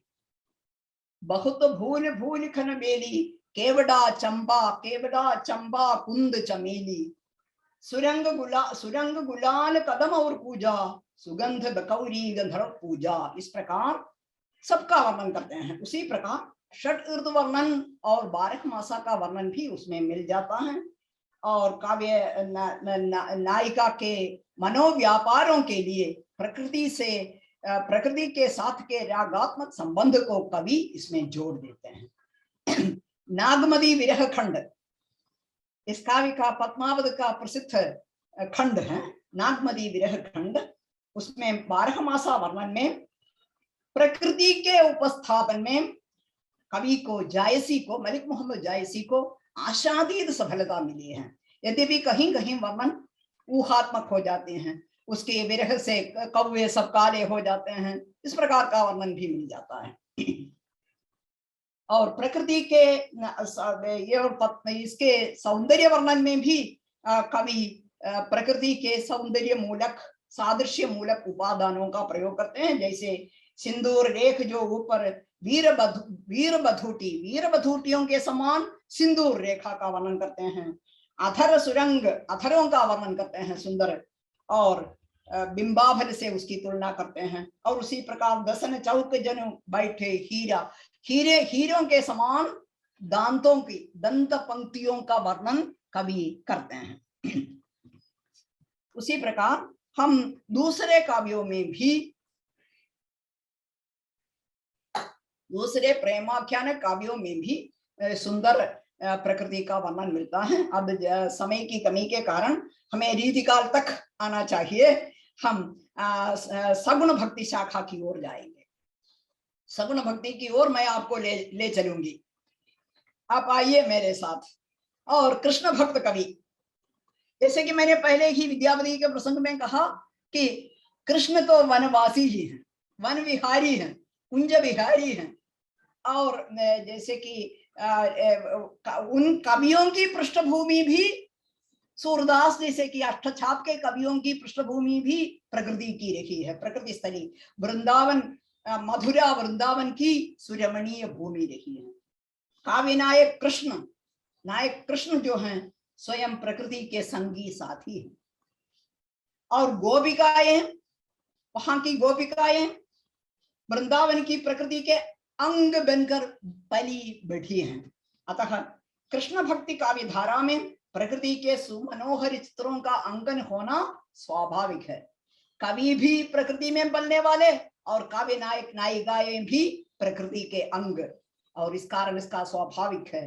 कृष्ण भक्ति काव्य धारा में विविध रूपों में प्रकृति का प्रतिनिधान प्राप्त होता है। वृंदावन में यमुना के तट पर कदम्ब तरु की छाया में, करील कुंजों और लता निकुंजों में कृष्ण और गोपिकाओं की रासलीला और राधा कृष्ण की प्रेम क्रीड़ा के लिए उचित स्थली है ये प्रकृति रमणीय जगह। प्रकृति क्रीड़ा के वर्णन प्रसंगों में सूरदास ने प्रकृति के सुकोमल रूपों का चित्रण किया है। उदाहरण के लिए सूरदास वृंदावन में वसंत का वर्णन करते हैं।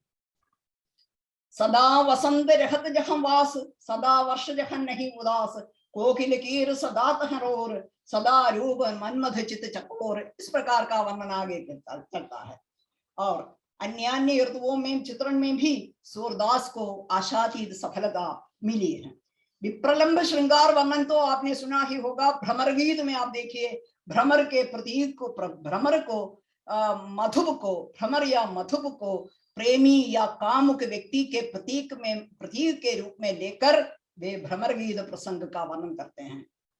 उदाहरण वे कहते हैं प्रकृति की और ब्रजभूमि की प्रकृति की पीड़ा का वर्णन भी वे उसके साथ करते हैं। जैसे श्री कृष्ण चले गए तो बिना गोपाल बैरिन भई कुंजेम, जो कृष्ण के साथ आनंद ये प्रकृति देती थी, अब कृष्ण के वियोग में दुख देती है। तब तो देखिए, यहाँ मेरे कहने का मतलब यही है कि प्रकृति चिर संगिनी रही है मनुष्य की। मनुष्य दुखी होता है, प्रकृति दुखी होती है, और मनुष्य सुखी होता है तो उसके साथ प्रकृति भी सुखी होती है। मनुष्य जैसे कि वे प्रकृति की पीड़ा को इसमें हम देख सकते हैं, मानव और प्रकृति के बीच के सहभाव की सम्यक अभिव्यक्ति मिलती है। इसमें प्रकृति और मनुष्य के सम्यक भाव की, सम्यक सहभाव की अभिव्यक्ति हम इसमें देख सकते हैं। अलंकार नियोजन में भी सूरदास को बहुत सफलता मिली है, उन्होंने प्रयोग किया है। और जैसे कि हम देख सकते हैं कि ये प्रकृति के सुंदर सुकोमल कठोर सभी रूपों का वर्णन उन्होंने किया है। एक और गोवर्धन लीला के प्रसंग में कवि वर्णन करते हैं, मेघ घहरात घहरात का, मेघ घहरात घहरात सुन के ही एक रौद्र रस हमारे रगों में दौड़ जाता है। चपला चपचपाती चमकी महलाता, इस प्रकार का वर्णन भी सूरदास ने किया है।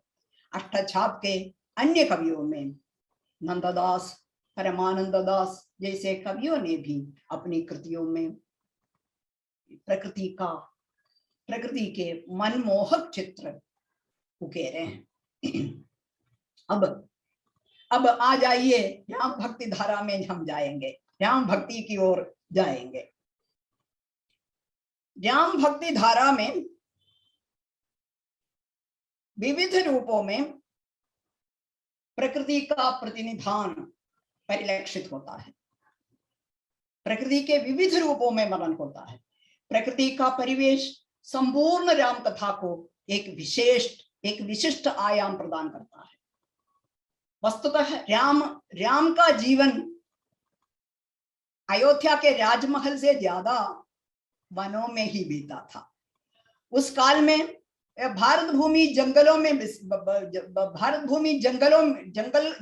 ही थी, और मनुष्य की जीवनचर्या का एक भाग भी एक वानप्रस्थ होता था। वानप्रस्थ तब तो वन के साथ लोगों का गहरा संबंध रहा था। तो राम के बारे में देखिए, बचपन में महर्षि विश्वामित्र के साथ शुरू हुई राम की वन यात्रा। महर्षि विश्वामित्र से ले जाते हैं। विवाहोपरांत, विवाह के बाद भी प्रकृति के वनवास से होता हुआ प्रकृति के समस्त चराचरों के साथ मैत्री स्थापित करती हुई अंततः राम राज्य की प्रतिष्ठापना की ओर अग्रसर होती है। यही कारण है कि आदि कवि वाल्मीकि से लेकर सारे के सारे राम कथाकारों ने अपनी कृतियों में प्रकृति को समुचित स्थान दिया है।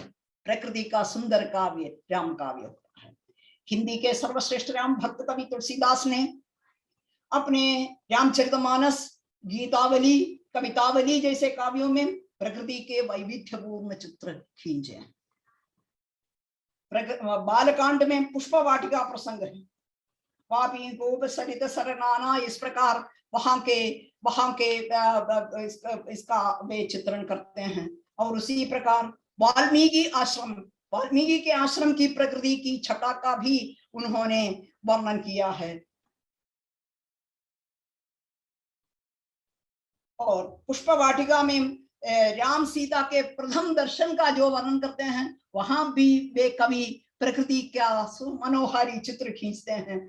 चितवती चकित चहुंदिसी सीता, चितवती चकित चहुंदिसी सीता, कहाँ गए नृप किशोर मन चीता, जहाँ मिलोग स्मृत सावध नयनी नयनी जन तह बरिस कमल सित। इस प्रकार का सुंदर वर्णन हम देख सकते हैं। और धनुष भंग प्रसंग है, जैसे कि राम मंच पर चढ़ते हैं, धनुष उठाने के लिए मंच पर चढ़ते हैं, तो कवि वर्णन करते हैं, उदित उदयगिरी मंच पर रेखुवर बाल पतंग। देखिए कितना सुंदर अलंकार विधान है। उदित उदयगिरी मंच पर रेखुकुल बाल पतंग, विकसे संत सरोज सब हर्षे लोचन भृंग। इस प्रकार अलंकारों के रूप में भी कवि इसका वर्णन करते हैं। और रामचरितमानस में कितने प्रसंग मिल जाते हैं, कवितावली में कितने प्रसंग मिल जाते हैं। और उन सब को छोड़ देती हूँ। और विविध ऋतुओं का वर्णन भी उसमें मिल जाता है। और प्रकृति के चराचरों के साथ, देखिए ये तो श्री राम ने वहां के गीधों के साथ, वहां के पेड़ पौधों के साथ, वहां के भालुओं के साथ, वहां के निषादों के साथ, वहां की दलित नारियों के साथ उनका जैसा गहरा आत्मीय संबंध रहा था श्री राम का, ये सब हम देखते हैं। यही कारण है कि चराचरों के साथ, समस्त चराचरों के साथ, एक गिलहरियों के साथ भी उनका कैसा संबंध था। समुद्र मंथन, सेतु बंधन के समय ये प्रकट हो जाता है। और सीता वियोग प्रसंग में हम देख सकते हैं, राम ये पूछकर फिरते हैं, हे खग, हे मृग, हे खग, हे मृग, हे मधुकर श्रेणी, तुम देखी सीता मृग नयनी, तुम देखी सीता मृग नयनी। इस प्रकार वृक्षों से पूछकर फिरने वाले कवि इसका वर्णन। और उसी प्रकार एक उपदेश के रूप में, उपदेशिका के रूप में भी उनके कविता में प्रकृति आती है। तुलसी संत सुवंब तरु फूली फलत परिहेत, इतते वे पाहन हनत उतते फल देत। पाहन पत्थर फेंकने पर भी वृक्ष क्या करते हैं, अपने मीठे बल हमें दे देते हैं। इस प्रकार का उपदेश देने वाले कवि। और कई संदर्भों में तुलसीदास प्रकृति पर्यावरण संरक्षक के रूप में प्रकट होते हैं। यही अत्यधिक महत्वपूर्ण मेरी दृष्टि में है। प्रकृति पर्यावरण संरक्षक के रूप में हम तुलसीदास को देख सकते हैं। कवि के प्रकृति दर्शन का एक विलक्षण आयाम है। कवि के प्रकृति दर्शन के एक विलक्षण आयाम को हम इस रूप में देख सकते हैं। मांगलिक अवसरों पर पौधारोपण की संस्कृति भारतीय संस्कृति रही है। वृक्षारोपण की संस्कृति, पौधारोपण की संस्कृति, उसका उल्लेख मानस में मिलता है, रामचरितमानस में मिलता है। विवाहोपरांत जनकपुरी से बारात लौटकर अयोध्या आती हैं, तो अयोध्या नगरी में तरह तरह के पौधों का रोपण होता है। तो महर्षि ऋषि आज्ञा देते हैं और सब कहीं पौधारोपण होता है। रीछि खींची गुरुदेव सिख सखा, सुसाहित साहु सफल भोग फल कबदली रसाला, रोपे बैकुल कदम्ब तमाला। सभी वृक्षों को रोप लेते हैं। राम के राज्याभिषेक के प्रसंग में, राम के राज्याभिषेक के प्रसंग में भी वृक्षारोपण का उल्लेख मिलता है। आजकल हम देख सकते हैं, आजकल हमारे वर्तमान दौर में भी हमारे यहाँ भी शुरू हो गया है। कभी तो गृह प्रवेश के अवसर पर अन्य जो संगोष्ठियां होती हैं या कोई बैठक होती है, तब भी पौधे दे देते हैं तो तोहफे के रूप में। और वे कहते हैं राम राज्याभिषेक के अवसर पर भी ये वर्णन मिलता है। सफल रसाल पूंगी भल केरा रूप बीधिन पूरे चखु फेरा। वीधियों के राजपथ के चारों ओर ये इसका वृक्षारोपण होता है। आज भी हम देख सकते हैं हमारे बड़े बड़े नेता वृक्षारोपण करते हैं, और अगले साल क्या होता है, उसी गड्ढे में अगले साल भी वृक्षारोपण होता है। यही आजकल की स्थिति है। आजकल के हमारे मन में, स्वार्थी मनुष्य के हृदय में, मनुष्य के मन में वृक्षों के प्रति जो प्यार है उसे उजागर करने वाला तथ्य है यह। पुराने जमाने में देखिए, सब कहीं वीथियों में वृक्ष लगा देते हैं और हरा भरा होते हैं। और राम वनवास काल में भी देखिए, राम के वनवास काल में सीता और लक्ष्मण के द्वारा पौधारोपण का चित्रण मिलता है। तुलसी तरुवर विविध सुहाय, तुलसी तरुवर विविध सुहाय, कहूं कहूं सीय कहूं लक्ष्मण लगाए। कहीं कहीं सीता ने पौधे लगाए और कहीं कहीं लक्ष्मण ने पौधे लगाए।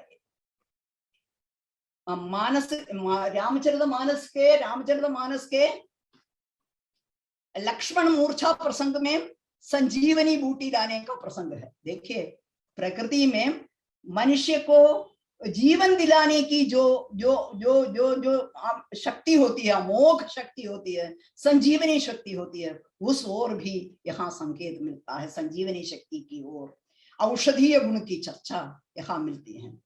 और मानस के राम राज्य वर्णन का प्रसंग, प्रकृति चित्रण, एक वो प्रसंग का प्रकृति चित्रण, एक और तुलसी की प्रकृति चित्रण पटुता की पराकाष्ठा को छू लेता है, तो दूसरी ओर उनके प्रकृति संरक्षण के अग्रदूत के रूप को भी उजागर कर देता है। देखिए, प्रकृति संरक्षक के रूप में तुलसीदास आते हैं। फूल की पलगे सदा तरुकानन, सदा तरुकानन रेखी एक संग गज पंजानन। इस प्रकार का पूरा वर्णन, राम राज्य का वर्णन पढ़ लीजिए आप, उसमें देख सकते हैं। और इस प्रकार का वर्णन मिलता है। इन पंक्तियों में कवि स्पष्ट कह रहे हैं कि श्री रामचंद्र के राज्य में चंद्रमा, आप ध्यान से सुनिए, चंद्रमा सदैव अमृतमयी किरणें बरसाता था, तथा सूरज उतना ही तपता था। सूरज आजकल के संदर्भ में आप देख लीजिए, सूरज उतना ही तपता था जितने ताप की आवश्यकता थी। और जो रखिए आज के बारिश में देखिए, बादल आवश्यकता अनुसार मांगने पर जल बरसा देते। बादल हमारी आवश्यकता के अनुसार ही ये बादल बरसा देते थे। अर्थात मतलब क्या है, सूरज, चंद्रमा, बादल प्रजा वर्ग की आवश्यकता के अनुसार ही चलते थे। आज क्या स्थिति है? क्या हमारी आवश्यकता के अनुसार बारिश होती है? क्या ग्रीष्म होता है? क्या आतप आता है, सूर्य ताप होता है? कुछ भी नहीं। ये तो काल बदल गया है, लेकिन वह काल दूसरा ही था।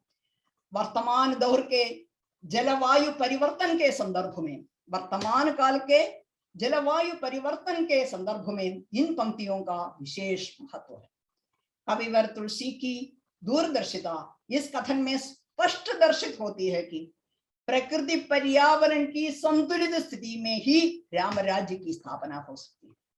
राम राज्य की स्थापना प्रकृति पर्यावरण की संतुलित स्थिति में ही संभव है। यही तुलसीदास हमें बता देते हैं। यही मैंने पहले कहा, कवि दूरदर्शी दीर्घदर्शी होते हैं, हमें चेतावनी देते हैं। हमें स्वार्थ को छोड़कर हमें परमार्थ को अपनाना चाहिए। प्रकृति के संग रहना चाहिए। प्रकृति का उत्पीड़न ठीक नहीं है। प्रकृति को उत्पीड़ित मत करना है, उसका भल ही आज हम भोग रहे हैं। अब हम रीतिकाल की ओर जाएंगे। रीतिकाल तीसरा काल है। देखिए, भक्ति काल का विशिष्ट स्थान है हिंदी साहित्य में, और रीतिकाल आ गया तो पुनः आप सब जानते हैं श्रृंगार का काल आ गया। रीति ग्रंथों के निर्माण का काल आ गया। जिस जमाने में लोगों की यही धारणा थी, यद्यपि सुजाति सुलक्षणी सुवर्ण स्वरस सुवृत भूषण बिनु न विराजी, कविता वनिता मित, कविता और वनिता भूषण बिनु न विराजी। इस कारण आभूषण के लिए, अलंकारों के लिए न जाने प्रकृति से कितनी चीजों का चयन इन रीतिकालीन कवियों ने किया है। रीतिकाल में आप जानते हैं, रीति बद्ध कवि, रीति सिद्ध कवि, रीति मुक्त कवि, इन तीनों प्रकार के कवियों ने प्रकृति के चित्रण से अपने काव्य को सजाया है, प्रकृति का प्रतिनिधान अपने काव्यों में किया है। ये तो सचमुच अलंकारों को दिखाने के लिए, जैसे कि यही रीतिकाल के कवियों ने किया है। रीतिकाल के कवियों ने अलंकार विधान के लिए प्रकृति के अक्षय कोश से सामग्री चुन ली है, कविता कामिनी की साज सज्जा उन्होंने प्रकृति के उपादानों से की है। केशवदास, बिहारी, घनानंद, देव, सेनापति, पद्माकर जैसे कवि प्रकृति के विलक्षण चित्रण के लिए बहुत ही प्रसिद्ध हैं। और केशवदास ने अपनी कृतियों में जगह जगह में प्रकृति के चित्र खींचे हैं, अलंकारों का चित्रण, प्रकृति से कई अलंकारों का चयन कर उन्होंने किया है। कहीं कहीं कवि का प्रकृति वर्णन केवल नाम परिगणन शैली का हो गया है। कहीं कहीं केशवदास या तो अपने पांडित्य प्रदर्शन के लिए या अलंकार प्रदर्शन के लिए, अलंकार की छटा दिखाने के लिए इस प्रकार केवल नामावली को गिन गिन कर रख देते हैं। एक जगह पर वे कहते हैं, विश्वामित्र के आश्रम के समीपस्थ वन का वर्णन कवि यों करते हैं। देखिए, एक नामावली ही प्रस्तुत है। तरुतालीस तमाल ताल हिंदाल मनोहर, मंजुल मंजुल लकुच बकुच कुल केर नारियल, एला ललित लवंग संग पुंगी भल। देखिए, विश्वामित्र के आश्रम में नारियल, पुंगी भल, एला, इलायची और ललित लवंग आदि का चित्रण वे करते हैं, केशवदास करते हैं। ये तो अपने पांडित्य प्रदर्शन के लिए, लेकिन वे देखिए, वे इतने बड़े आचार्य कवि हैं कि वे करते हैं चमत्कार प्रदर्शन के बीच कवि कभी स्थल और काल का बोध खो बैठते हैं। विश्वामित्र के आश्रम में इलायची, लवंग, नारियल आदि की उपस्थिति का वर्णन करते हैं, लेकिन वे चतुर कवि हैं। उस चतुर कवि ने क्या किया है? विश्वामित्र के तप प्रभाव प्रसूत विचित्र वन कहकर, देखिए वे बच जाते हैं। उनकी कवि प्रतिभा देखिए, तप प्रभाव प्रसूत विचित्र वन कहकर कवि पांडित्य के बल पर अपने वर्णन की असंगति को छिपा देते हैं। और उसी प्रकार विभत्स रूप में प्रकृति का चित्रण भी उन्होंने कई जगहों पर किया है, जो बहुत ही प्रसिद्ध है। एक और वे रामचंद्रिका में वे वर्णन करते हैं, वे अरुणोदय का वर्णन करते हैं, सूर्योदय का वर्णन करते हैं। अरुणगात अधिप्रांत पत्मिनी प्राणनाथ मय, मनहु केशवदास कोकनाद कोक प्रेममय, के श्रोणित कल कपालिय किल कपालिक काल को, यह ललित लाल के धौ लसत दिग्भामिनी के भाल को। रामचंद्रिका की प्रस्तुत पंक्तियों में आप देखिए, कवि ने बाल सूर्य को, अरुणोदय को काल रूपी कापालिक का, काल महाकाल के कापालिक के रक्त से भरा हुआ कपाल कहते हैं। ऐसा वर्णन और किसी ने नहीं किया है, कि बस केशवदास ने किया है। प्रकृति का विभत्स चित्र प्रस्तुत करते हैं। सूर्योदय, अरुणोदय, उस लाल रंग को कापालिक के रक्त से भरे हुए कपाल के साथ उसका वर्णन करते हैं। और अब तो देखिए, दूसरे कवियों पर भी हम आ जाते हैं। भिखारी, सारे कवियों पर चर्चा के लिए ये तो समय नहीं है। बिहारी सत्सई में, सत्सई के बारे में आप जानते हैं, केवल एक कृति की रचना करके अक्षय यश को प्राप्त करने वाले हमारे बिहारी, उन्होंने प्रकृति के अत्यंत मनोरम चित्र खींचे हैं। उनकी प्रसिद्धि का कारण ही यह दोहा है, नहीं पराग नहीं मधुर मधु नहीं विकास ही काल, अलिकल ही सो बंधियो आगे कौन हवाल। बहुत प्रसिद्ध हैं। ये प्रकृति के ही एक कली को लेकर वे कविता करते हैं। अभी यह कली है, ये तो नहीं पराग, इसमें पराग नहीं है, मधुर मधु नहीं है, और विकास भी नहीं हुआ है। आगे इसका इसमें पराग आ जाएगा, इस कली में पराग आ जाएगा, मधुर मधु इसमें भर जाएगा, और इसका विकास होगा तब क्या होगा। इस प्रकार कह के प्रकृति के तत्वों का उदाहरण देकर, प्रकृति के उपादानों का उदाहरण देकर, ये तो मर्म को समझाने, जीवन के मर्म को समझाने वाले कवि हैं ये बिहारी, जिनके दोहों के बारे में कहते हैं, खाव करे देखने में छोटे लगे, घाव करे गंभीर, खाव करे गंभीर रूप से खाव करने वाले कहते हैं। प्रकृति का आलंबन रूप में, उद्दीपन रूप में चित्रण भी इसमें मिल जाता है। ये तो बहुत सुंदर, ये तो उनके कई दोहे बहुत सुंदर हैं। सखन कुंज छाया सुखद शीतल मंद समीर, कितना सुंदर वर्णन देखिए। मन हुए जाता जो वही जमुना के तीर का प्रकृति वर्णन। और बिहारी मंद समीर का वर्णन करते हैं। ऋणित भृंग खंडावली धरत दान मधुनीर, मंद मंद आवत चलियो कुंजर कुंज समीर। इस प्रकार हम हवा का वर्णन या वायु का वर्णन, और इस प्रकार तो मानवीकरण को भी देख लीजिए। मानवीकरण के रूप में भी प्रकृति का प्रतिनिधान रीतिकाल के कवियों ने किया है। रेणित भृंग खंडावली छरत दान मधुनीर, मंद मंद आवत चलियो कुंज समीर। इस प्रकार रेणित भृंग खंडावली, तो इन पंक्तियों में मानवीकरण की सुंदर योजना मिलती है। उसी प्रकार इस रीतिकाल के कवियों में आप देख सकते हैं कि देव, पद्माकर, घनानंद जैसे कवियों ने भी अपनी कविता में विविध रूपों में प्रकृति का चित्रण किया है।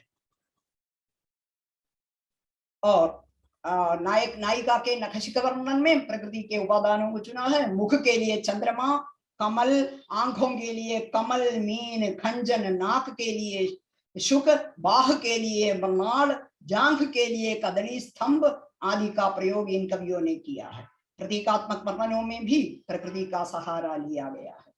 भूमि को सहन शक्ति का प्रतीक, पर्वत को स्थिरता का प्रतीक, अंधकार को अज्ञान का और निराशा का प्रतीक, प्रकाश को ज्ञान का प्रतीक और आशा का प्रतीक, चकवा चकवी को आदर्श प्रेमी का प्रतीक, मधुप को